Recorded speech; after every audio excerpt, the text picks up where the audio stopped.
La religión del Antiguo Testamento estaba basada en leyes. Había ley de alimentación, habían leyes de purificación, habían leyes del templo y a los 10 mandamientos habían añadido 613 mandamientos más. Segundo, la religión del Antiguo Testamento se fundamenta en la creencia en un Dios totalmente ausente, en un Dios que no puedes ni mencionar su nombre, en un Dios trascendente, en un Dios omnisciente, pero también un Dios de los ejércitos y un Dios guerrero. Y esto es muy peligroso porque Primera de Reyes, en el capítulo 18, nos presenta aquel Dios que mató a 150 profetas de Balaam para defender al profeta Elías. Entonces, este Dios guerrero, este Dios que destruye, esto es muy peligroso para los cristianos. Tercero, la religión del Antiguo Testamento tenía como centro el templo.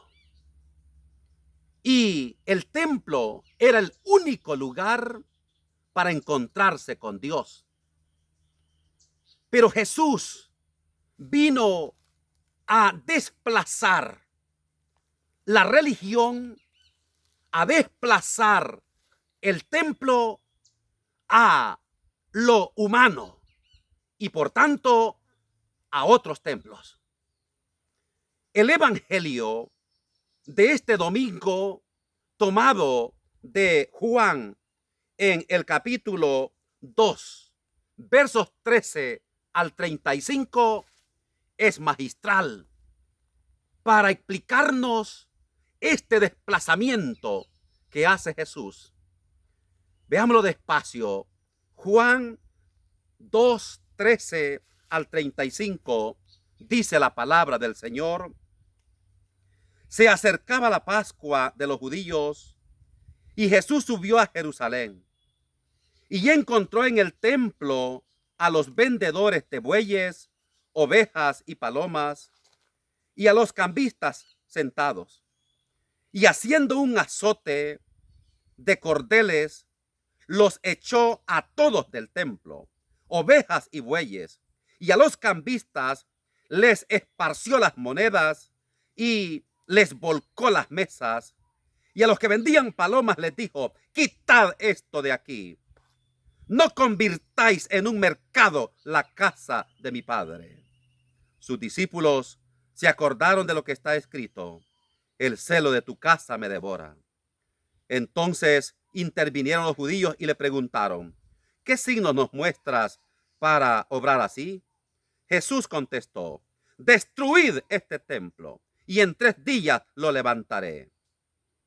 Los judíos replicaron: 46 años ha costado construir este templo, ¿y tú lo vas a levantar en 3 días? Pero él hablaba del templo de su cuerpo. Y cuando resucitó de entre los muertos, los discípulos se acordaron de lo que había dicho y dieron fe a las Escrituras y a la palabra que había dicho Jesús. Mientras estaba en Jerusalén por la fiesta de Pascua, muchos creyeron en su nombre, viendo los signos que hacía. Pero Jesús no se confiaba de ellos, porque los conocía a todos y no necesitaba el testimonio de nadie sobre el hombre, porque él sabía lo que hay dentro de cada hombre. Palabra del Señor. En este evangelio, queridos hermanos y hermanas, justamente encontramos a Jesús que no solamente quiere purificar el templo. Jesús dice, destruid este templo y en 3 días lo levantaré. Está mandando que destruyan aquel templo. Y luego tiene una confrontación seria con los autores principales de la religión. Y va a confrontar con los sumos sacerdotes, con los escribas, maestros de la ley. Y luego llega y hace un azote y le saca a todos y le da vuelta a las mesas con dinero y espanta el ganado, espanta las palomas y les dice, no convirtáis en una cueva de ladrones la casa de Dios.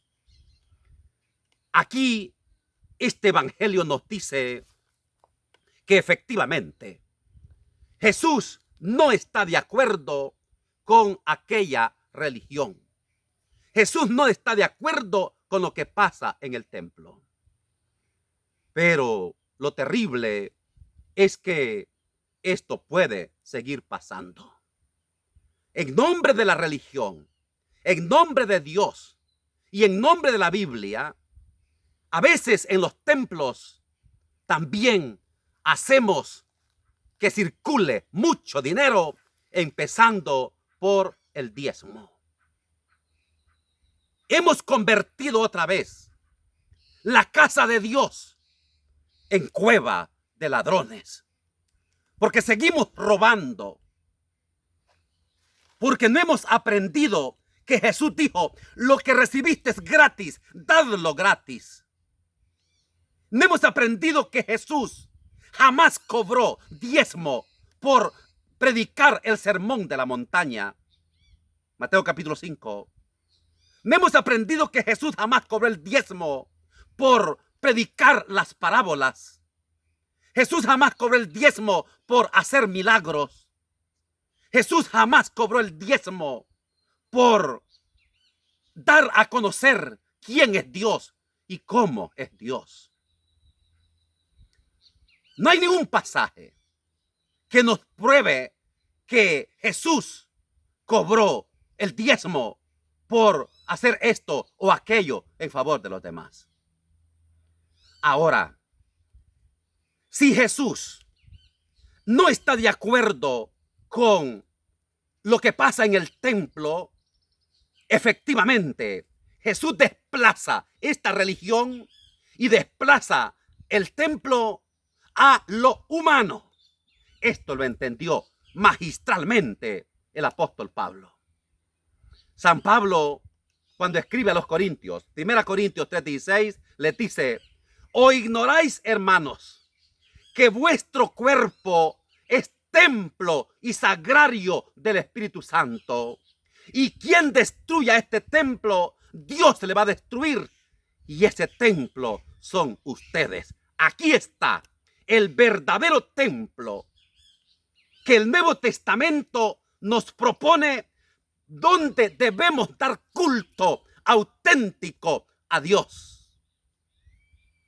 Y esto mismo es lo que afirma Jesús a la mujer samaritana, Juan, en el capítulo 4, cuando le dice, créeme, mujer, ha llegado el tiempo de dar culto, no en Jerusalén, en el gran templo repellado de oro, ni en Garizim, sino en espíritu y en verdad. Y dar culto en espíritu y en verdad no es otra cosa que dar culto al Señor en lo humano, respetando, apreciando, queriendo, siendo sensible ante el sufrimiento de los otros. Y esto mismo es lo que afirma San Pedro. Primera de Pedro 2:5 dice que nosotros somos piedras vivas de la gran construcción del templo de Dios. Qué lindo, hermanos.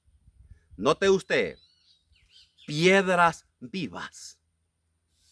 La gran pregunta es, ¿las piedras son iguales? No, Señor. Las piedras son unas grandes, otras pequeñas. unas lisitas y redonditas y otras pachas y con filo. Y hay otras piedras que ni las culebras ni los garrobos pueden andar sobre ellas. Se les llaman maipay, que son fruto de erupción volcánica. Unas piedras tan borroñosas, pero que en la construcción a veces quedan cabalitos, casan perfectamente bien y la construcción sigue. Esto es lo que tenemos que aprender los cristianos, que somos piedras vivas, pero muy diferentes los unos de los otros. Y qué lindo cuando aprendemos que todos somos útiles en la construcción y no discriminamos a nadie, no despreciamos a nadie. Entonces, la religión del Antiguo Testamento queda desplazada a la religión de lo humano, a la religión del afecto, del cariño, del aprecio, a la religión del respeto a la persona y a la dignidad humana. Jamás olvide usted Lucas capítulo 18. Lucas capítulo 18, fueron al templo a orar el fariseo y el publicano. Uno que se consideraba santo y el otro que se consideraba pecador hasta para vender. Y el fariseo, el santo, decía: te alabo y te bendigo, Señor, y te doy gracias, porque no soy fornicario, no soy adúltero, no soy mentiroso. Te alabo y te bendigo porque doy el diezmo, hago ayuno, hago mucha oración. Te alabo y te bendigo porque no soy como ese desgraciado que está detrás de mí. Mientras que el publicano se consideraba pecador y no se atrevía a levantar los ojos y solamente decía: Señor, ten misericordia de mí. Y afirma Jesús que quien bajó justificado, quien bajó santo, es el publicano. Esta parábola nos enseña que ya no podemos considerarnos perfectos, santos, intachables y despreciar, discriminar a los otros. No podemos considerarnos que ya somos perfectos y que los otros son malos. Muy peligroso.